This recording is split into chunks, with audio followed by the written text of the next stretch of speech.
G'day everyone. Welcome to Get Lost with a Travel Guide with your host Ben. And we have a very interesting guest. I've only just recently spoken to Sid, or also known as Sids.Ventures. How I've come across Sid is he's absolutely killing it, especially on TikTok and social media.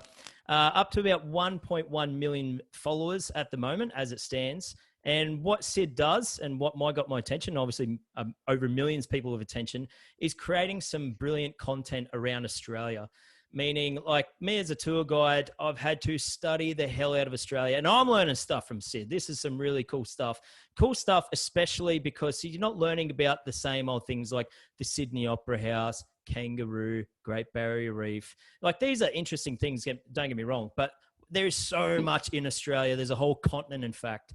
And Sid has just been pumping this amazing educational content. I mean, people think of TikTok and it's thinking about people just dancing up and down, you know, doing some stupid, sexy, funny videos. But it's also got a lot of good educational content on there. And that's where I think Sid is absolutely crushing it. Like I said, mate, you're teaching me. And to my knowledge, and I hope you can fill the blanks, you've just completed or completing a whole trip around Australia, 20-odd thousand kilometers, and it's still going. Is that right? Or am I somewhat mistaken? That sounds about correct, Ben. I've just done a lap of Australia. So even before the lap started, we had clicked over about 3,000 Ks, but on the trip around the mainland, we knocked off about 26,000 Ks. 26,000 Yeah, kilometers. that's a long way, Ben, I especially on a know, like motorbike. on a motorbike. How did Hmm. you, I mean, the videos that you're doing, like it's some pretty high standard, good quality content. How have you got a little film crew on the back of your motorbike? How have you done it? Dude, it's just a GoPro, essentially, a GoPro and me. I've had different accessories that went with that GoPro at different stages of the trip, but being on a motorbike, being at the mercy of the elements, pretty much everything is broken except for the GoPro itself. So it's just Wow. me and my laptop and my bike and a never-ending supply of noodles and eggs, basically. So what was the inspiration? I mean, like, Oh, dude. firstly, like, where did the inspiration come from, and how did you get all those? Like, there's stuff on there you can't really even Google. How did you figure it out? How did you discover it? How did you Uh, learn it? And what was the inspiration on creating all oh, this amazing content, which everyone I think should oh, tune into? right. So it's a bit of a multifaceted question and answer. Right. So I was basically working as a tour guide for 10 years. It was, let me take you back in time.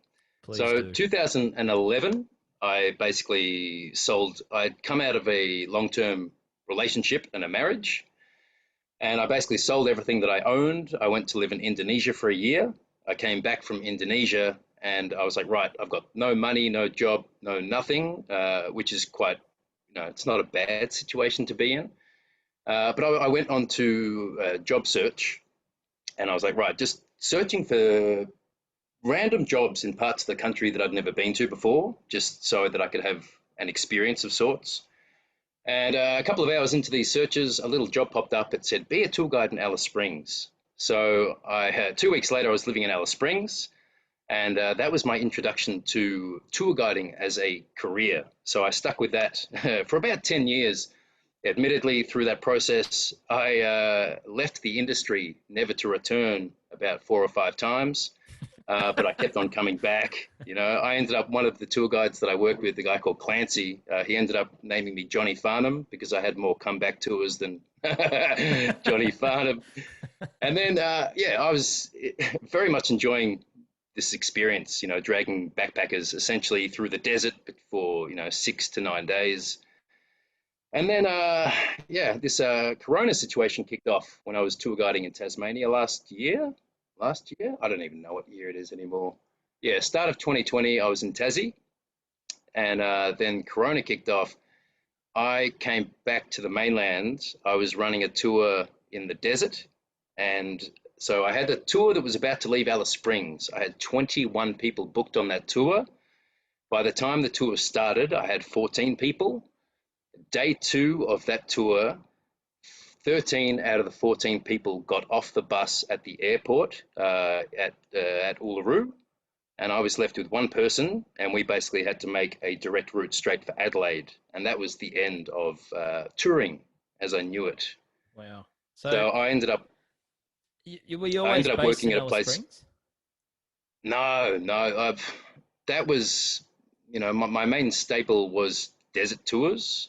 The bulk of my touring career was working for a company called Groovy Grape, and they were based I out think I'm of, familiar you with know those 'em? guys. I think they're based out Yeah, of Adelaide, started doing Barossa yeah, Valley tours and expanded. yeah. They were actually a bit of an inspiration for myself because I was doing Hunter Valley tours, Mm, thinking it can be done. Well, probably not now yeah, during COVID, but use that as a base and expand. So I am very familiar with them. yeah. Groovy were fantastic. Um, so that basically Groovy Grape finished overnight. I ended up going to work for a domestic touring company for a short period, a couple of seasons. And during this process, I realized I couldn't do tour guiding just like as a job, like I needed that sense of multi-day adventure and enthusiasm, and I wanted to, you know, share the experience of amazement that was so common on my tours. So I ended up basically saying, right, I need to be able to reach my international audience. So I threw myself in the deep end, and I was like, right, I'm just going to start filming like little documentaries. Mm. So at the end of 2020, what year is it? Yeah, at the end of 2020, I bought a laptop, I bought camera gear, I bought everything that I needed, bought a drone, and I threw myself into making kind of long and ultimately very dry and information heavy YouTube documentaries, which went absolutely nowhere. So about a year ago, I was wondering what I was doing with my life. I took myself down to the As Great Ocean every tour Road. guide does. We always have Yeah, that moment. yeah, quite often on tour. Yeah. But yeah, a good Canadian friend of mine said, "Oh, Sid, you should try putting your tours on TikTok." And I was like you said, I thought TikTok was just for girls Yeah, doing just their thing in their dancing. bedroom. Yep. Yep. Yeah, shaking it. And I was like, right, stuff it. I'm just gonna. I was like, I just filmed like a 20-second video of me sitting in a cushion bush. I put that up on TikTok, and within a week, I had 2,000 followers. And I equated that to being on tour. So I was like, man, that's like having, it's like having like 100 buses, Mm. full of It's people. a small theater of So, people. Yeah. yeah, exactly, exactly. And it just expanded off from there. And a part of the inspiration behind it, apart from me wanting to do it, was being able to share that the joy that people felt from the tours. I wanted to bring that to people who were stuck, in You, their places. I think, yeah, of a lot of tour companies, like everyone has tried to pivot online to the best. Every industry's tried to do that, and it's near impossible in tourism. But in your case, in my opinion, I've seen a lot of tour guides do this, and a lot of tour companies with lots of money and lots of power and lots of resources behind that. Mm, Just stuff it up every which way from Friday. But I think you haven't. I yeah, think your content, um, it's the best I've ever seen. As far as a tour guide yeah, goes, like as far as like giving good content, like I said, no shit, I'm learning stuff from you. yeah, Discovering things yeah. in Australia, Cheers. and you're talking to someone who's like got paid to do their homework on Australia. Like I've spent years sort of Yeah. figuring things to talk about, discover, and interpret, and really understand and convey that to people. And that's what I mean. I Mm. found your content. So you've learnt that you're based in Alice Springs. That means you would have went out to Uluru on the Rock. So you must have done your Uluru Katajuda accreditation. Oh yeah. Well, yeah, you have to do that too because I started in Alice Springs just doing 3-day tours. I When did you that say for a three couple of day, you're months. talking like back to Adelaide or around the Rock? No, this was so when I first started, it was just based in Alice Springs, Mm. and I was doing 3-day trips out to the Rock. And every trip, I was, you get to know the tour guides. You know how it is when you're camping at the same campsites and you're Yep. going to the same views and spots. And I specifically remember when I first saw the Groovy Grape bus in Alice Springs. I looked at it and I just laughed, and I was like, I would never work for a company called Groovy Grape. Like, what a joke. And then I realized that those guys were having the best fun And not only were they having the best fun, but every week they were coming into the desert and back to the ocean.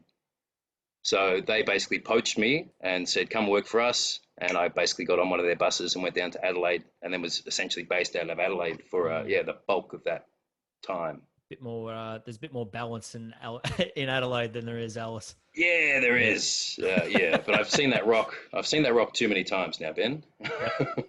I can relate. I've seen it about 13 or 14, but you're right. It is amazing, but like anything, you see it enough times, it loses gloss where you got that work-life Yeah, balance. As a tour guide, especially in a coastal big city, you got the bit of the yin, the yang sort of balance. But you said where else have you tour guided? Because I was looking at your content. You've bloody been everywhere around Australia. It's like, where else have yeah, you have learnt all this experience and knowledge around Australia? yeah. So I did a couple of months in Tassie. I did 2 seasons in the Kimberley. But the bulk of the rest of the time was with Groovy Grape going between Melbourne to Adelaide to Alice Springs. Hmm. So a lot of the like Ocean Road, Desert, Kimberley, I knew it all off the back of my head, off the back of my hand. But with this tour, the one that I just did for TikTok, I had to I was learning things on the fly very, very, very quickly. So Well, that added a whole new dimension to. I must say, on the fly, because it seems like you and I have got a number of years of tour guiding experience, but um, you don't have to be a historian or a professor to do the job, and people often think that that's the case as Mm, tour guides. But correct me if I'm wrong, but I'm going to assume. I think we may have spoken about this before, but please remind me if I've not got this correct. So you get two types of tour guides, in my opinion. You get someone who just wants to, sort of selfish reasons to regard, like they love the destination themselves, or they might love socializing with cool, exciting people, which is great.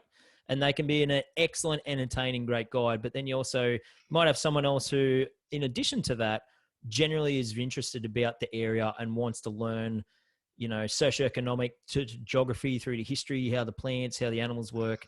And it seems like your content, you've got a well-rounded delivery upon that, which is obviously TikTok is obviously proof of that, because you cracked it over 1 million people are very interested in what yeah, you're saying. I post something similar like that and it doesn't do as well as yours. So you yeah. must have a bit of golden nuggets in your recipe. But that means I'm Golden assuming nuggets. that that you might be you do a lot of homework. You might come across a destination and do you research it? How do Oh, you? absolutely. Yeah. Yeah.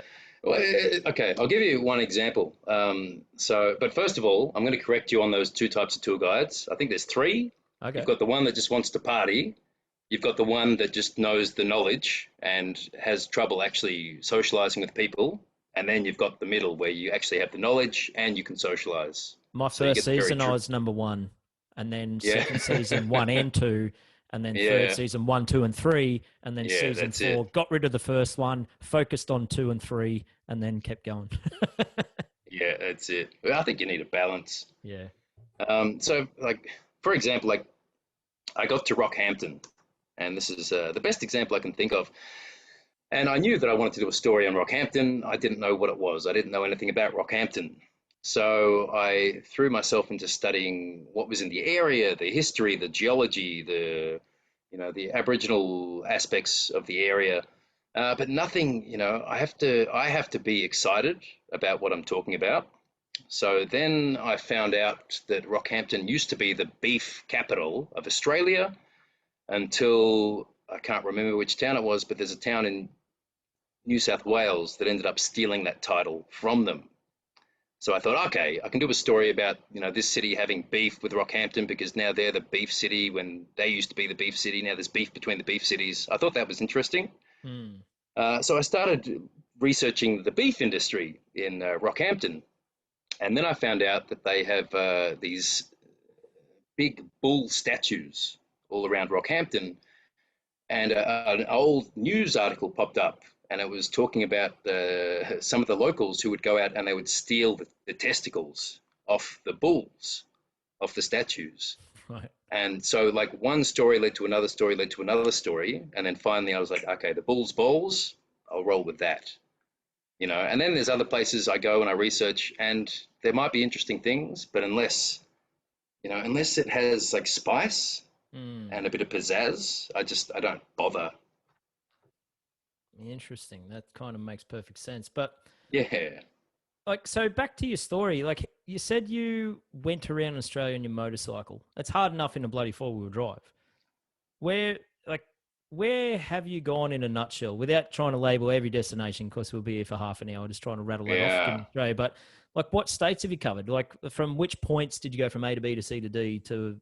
I think you're in around Okay. You're in Geelong at the moment. Yeah, at the moment I'm in Geelong. So basically, I was supposed to leave to start the trip at the start of April, but someone stole my motorbike. So the whole thing was pushed back a couple of months. I ended up leaving Geelong in June in the midst of a winter storm and in the midst of a new outbreak. So that determined very much where I basically drove straight from Geelong to Sydney without stopping. And then I got to Sydney and I was stuck in Sydney for a while. But basically, from Sydney, if you draw a line around the entire outside of the country, that's basically what I've done. Basically, So yeah. that's like from London to Moscow, or like from like I LA to think New it's like York, or it's something even further. pretty much, yeah, around the world almost by this point. In summer, arguably the harshest climate on the planet, Oh especially yeah, in the. So that's well that's done. it. Yeah, and dodging weather systems, dodging border closures. Yeah. It wasn't a normal trip, that's for Ah. sure. Well, Hmm. one thing with your content, like if people want to travel Australia, they typically go onto Google or just type in things to do in Sydney, things to do in Melbourne, things to do they fly up to Cairns, things to do. And through strategic marketing, it's just saturated with hotels and all the mainstream stuff. Your Hmm. content isn't that. It's the No. behind the scenes of Australia, which people, I think, on my trips pay top dollar for, and you're giving it out arguably for free, which is excellent. Yeah. And that's what I mean. In my opinion, if you want to learn about Australia, just follow your page. You could literally follow your content and learn. But is there any places that you've gone to discovered like, holy shit, everyone needs to check this out? This has been mind blowing in your journey. Like it should be as known as the Sydney Opera House is. Like Nah, man. especially to Australians. Like forget the international market. Like think about Yeah. here are a bunch of Aussies. They know the main, go to Bondi Beach, go to, Great Ocean Road. But where Yeah. is something like, wow, like this should be up there, but it might be too remote. All right. If I go somewhere that's wow, that's off the beating track, I don't advertise it. You know what I mean? Because Yeah. one of the reasons that makes it so beautiful is because there's no one there. So you get a lot of little places, you get these Instagrammers, and we've got one place on the Come other on, give me side of something. Melbourne. Come on, get out a Give you semi a secret. place. No, the places that No, you no, no, think. no. It's no, but that is true. Like the most beautiful spots, I won't advertise where they are because I don't think they need to be destroyed. You know what I mean? You But don't, you okay, I'll don't, give you a tip, you don't Ben. want to leave your Uh, not carbon I'm footprint. going to give you a tip. You tread Uh, lightly in uh, the tourism I'm going to give footprint. you a tip for any travelers that want to find the best places that aren't on the map. Go to the local pub, have a couple of drinks at the bar, talk to a couple of locals, and just say what is your favorite place in the area. That has led me to some of the most beautiful places in the country that I would have never ever have seen on any map, never have learned about on any website. Talk to the locals. That is my biggest and best tip. And not only does that mean that you do get to see the things that are off the beaten track that people don't know about, but it means that you've earned that reward from that sense of, actually putting in the effort and having that adventurous side of nature. And that's what puts me apart from a lot of other, you know, tourism kind of advertising Is that how you've people done it? is, So that's. yeah, I thought for you would for have just quite, googled it. I thought you would have had like you just googled it, yeah, gone up like there willy for nilly. the informative side of things, I will Google it. Like I ticked off pretty much all the natural UNESCO sites. But if there's like little secret spots What in are they? locations around the country, Hang on, I only where are know. they? Hang on, no. Hang on, it's going to test me. Oh, the UNESCO sites. Uluru, Great Barrier Yeah, Reef, yeah. Sydney Opera House, Yeah, it's not natural, but yeah. But you're correct, it's not natural, but it is UNESCO listed. As is the exhibition building in Melbourne, not natural. But that's all I know off the top of my head. What are these other natural Mm. UNESCO protected? Gondwana forests, northern New South Wales, southern Queensland. So around Nimbin, that kind of area. Yeah, the hinterland. I think Yeah, if you go just south towards like Coffs Harbour, I know what you mean. yeah, The it's a huge stretch of land. It goes for hundreds of kilometres, and there's all different parts of the old Gondwana forests. They're all categorised together. Yep. Fraser Island, Daintree rainforest. Oh, I used to guide the Daintree. I should have known that. Bad I tour guide, know. Ben. It's Bad. been a while. Hey, COVID. It's been a while. What's I want to say the Mulga Man, but that's the Mungo, Mungo Park, Mungo. Have you heard of that? Is that? I'm thinking of the Maori Man. No, Yeah, I don't think. it's What is this? Lake Mungo National Park. It's it's just over the Victorian border into New South Yes, Wales. I drove On about the 100. Yes, I Yeah, now, well, now I wish I went because I did a road trip from Newcastle to Adelaide, and I think it's like sort of close-ish to Broken Hill, the Hay Plains yeah, ish. It's in it's that out that way. vicinity, and I thought Yeah, it's a detour a few hours, and I can check it out. And I thought, no, I just drove past. yeah. Now I need to go Well, back. that was supposed to be my first spot. Yeah, you got to tick Right. that off. Um, there's a place that's connected to Narracourt. So you've got Narracourt Caves in South Australia, which basically documents a lot of prehistoric animal remnants and fossils.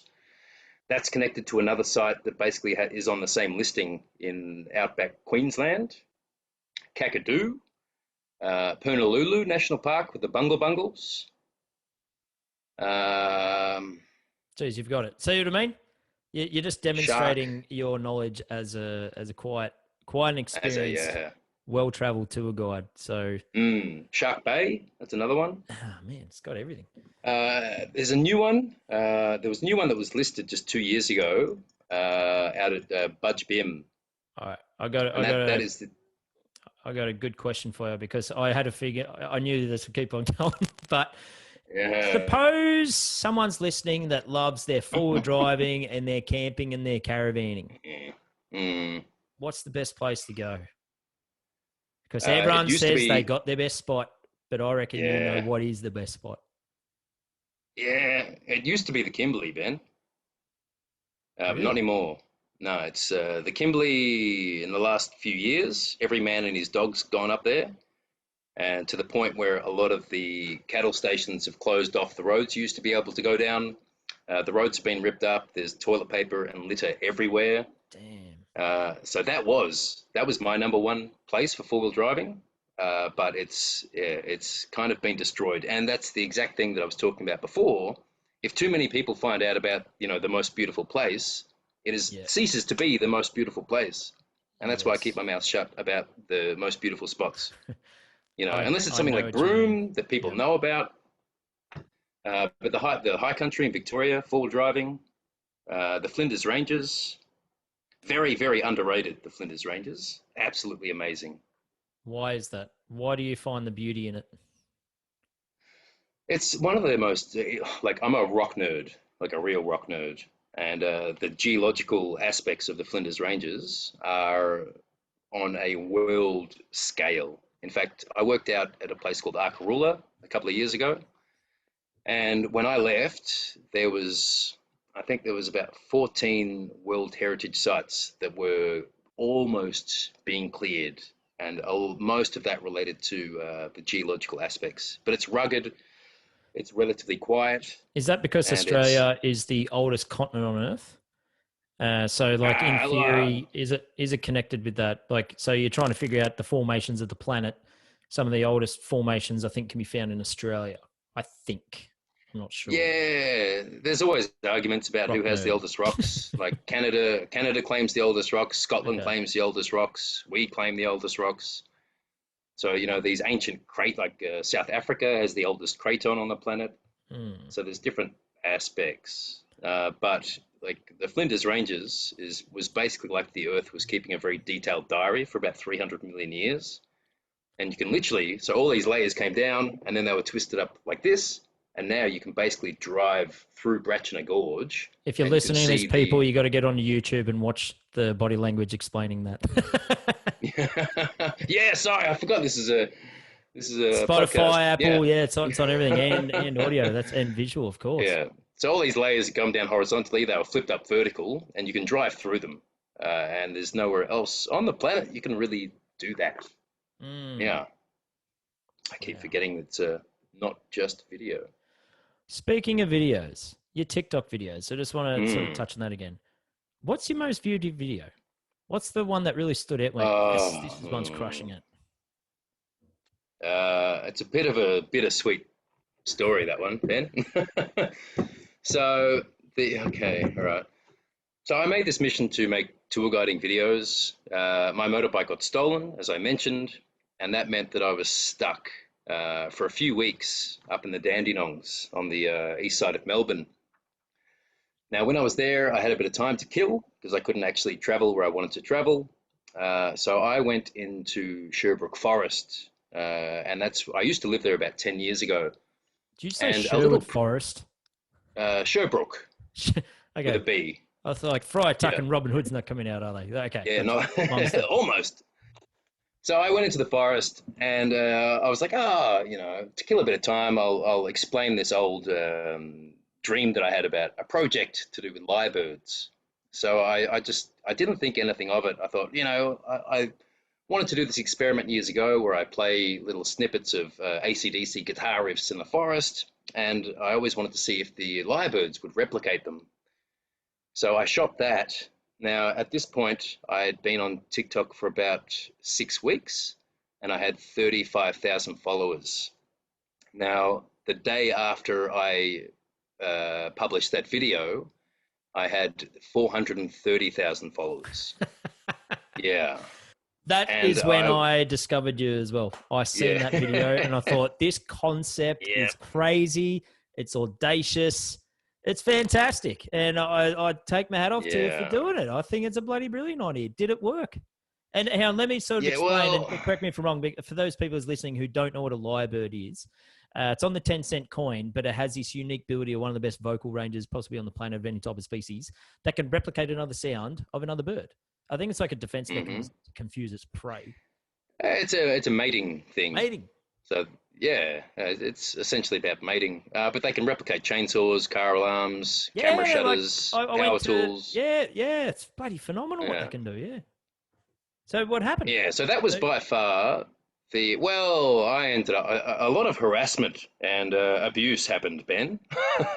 That was my introduction to trying the to get a darker side of lyrebird to TikTok. replicate, I'm guessing it would have been Thunderstruck. You know, the I ended up putting a bit of Thunderstruck. Right. I ended up using 4 different sound bites, but that was because I wanted to keep filming tour videos. And I put up another tour video, and I basically had tens of thousands of people saying, "Sid, shut up, we don't care about you and your tours. We just want to hear these bloody lyrebirds." So it started to put a bit of a different spin and put a bit of a different taste in my mouth. So I ended up shooting about 6 or 7 videos relating to the lyrebirds, and I ended up getting work in the desert because I needed to make money to buy a new motorbike. So I very happily left, and I hated lyrebirds by the end of that. Yeah, so that got 7 million views quite quickly and gained me about 500,000 followers. So that was definitely the most popular video. I'd say second after that was a lot of arguments. Like, did the lyrebirds actually play a bit of akadaka in their throat? I don't know, Ben, because I was out there for. You got to film it. You're starting to sound like these people. Go back to the forest. So the last day I was out there, where I was actually just sitting there listening to the birds, to the noises they were making, I heard one of the birds that I named Reginald Wallace. He mimicked the sound of a falling tree. So I'd been sitting there for many, many days listening to them. I'd never, ever heard that noise. So my theory was there's a good chance that they did remember the song or one of the songs that I played, But whether or not they're just saving it for special occasions, whether or not they're doing it right now and no one's there to hear it, you know what I mean? It's like, I think you need to be in that forest. It's going to take a long time for them to actually replicate it into their call as a habitual pattern. So whether it worked or not, I don't know, Ben, but I was quite happy just with the fact that people had a sense of interest and Oh my imagination. God. If You know what I it mean? worked, I mean, that come up with that idea, I think's incredible. It's very creative. But if that worked, that bird would be captured, put it in a cage, nurtured, like, and it would go on. You could do like, you could go on TV and like win like a talent show with it. Imagine that in the zoo. Like Yeah. you go like the amphitheater, Steve Irwin Zoo, and you got the crocodile, and you're like, nah, in the main event, here comes the lyrebird doing akadaki. You're like, let's see if that's going to happen. Sings akadaki, like, oh my God, like standing ovation. That could happen. It could be a thing. It could be a thing. I ended up doing 4 different sound bites. One of the sound bites was the introduction from a Dr. Dre song.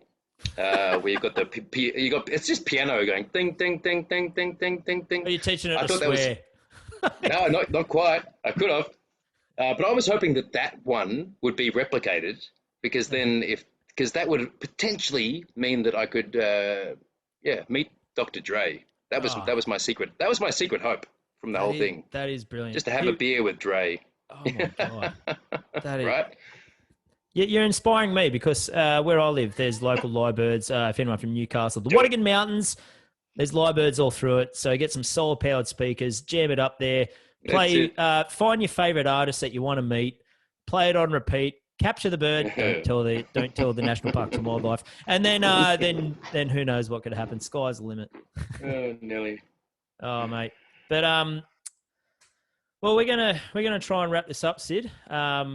Mate, you're a unique person. I love chatting to you, especially from a tour guide side of things, and I want to keep chatting with you. But mate, I'm wishing you all the best. Thank you. Can I just add one thing, Ben? Please do, yeah. It's not a selfless promotion, but we've done the mainland. In 2 weeks, I'm heading to Tasmania to finish the trip. And this leg of the trip is basically being funded by my followers. So I sank everything that I had into that trip around that we've done so far. And I got to the end of it and I was like, right, guys, like this was the plan, but I don't have the funds to do it. So in the last week, everyone who wants to see the trip complete is basically thrown in for Tasmania to be done. So in a couple of weeks, I'll head to Tassie and then I'll spend about a month there. And then I'll come back and then the Australia trip's done and then we're off to New Zealand. Whoa, the journey continues. Oh, yeah. This is just the start, my friend. This is just the start. Oh, so where can people find you? I mean, on TikTok, I think it's Sids.Ventures, but I think you're also on Instagram, you're on YouTube. Where can people find your stuff? It's all Sids, so SIDS .ventures. That is my handle for Instagram, Facebook, YouTube, and TikTok. And Patreon very soon. And that's where most of my content will be in the next few months. So listen up, people. If you want to learn anything about Australia or about Tasmania or what's coming up in New Zealand, you want to learn some like behind the scenes stuff, bit more than what the postcard, the brochure wants you to go to, like the real stuff, the good stuff, the juicy stuff, or like I said before, golden nuggets. Please follow your content. I'll be certainly following it. And mate, if you ever through Newcastle on your ventures, I'll be around. Got to catch up for a coffee, mate. Absolutely, man. That would be cool. Can I just say one more thing? Go. Yeah. I think below this, whatever platform it's on, there will be a link to an interactive map that I've made. So you can basically see the entire trip that we've done. And that map marks out every single video and exactly where it was taken. So that'll help you to see it as more of an interactive 3D experience. You're killing it. Hell yeah. I'm going to check that out for sure. Good stuff, Sid. Appreciate it, buddy. Thanks for your time, Ben. Love it. All right. Speak soon. Cheers, brother. You made it to the end of the podcast. All right. You know the drill. Give us a like, subscribe, or leave some juicy comments. And thank you so much for listening to Get Lost with the Travel Guide, where we talk all things travel, tourism, and adventure. See you next time.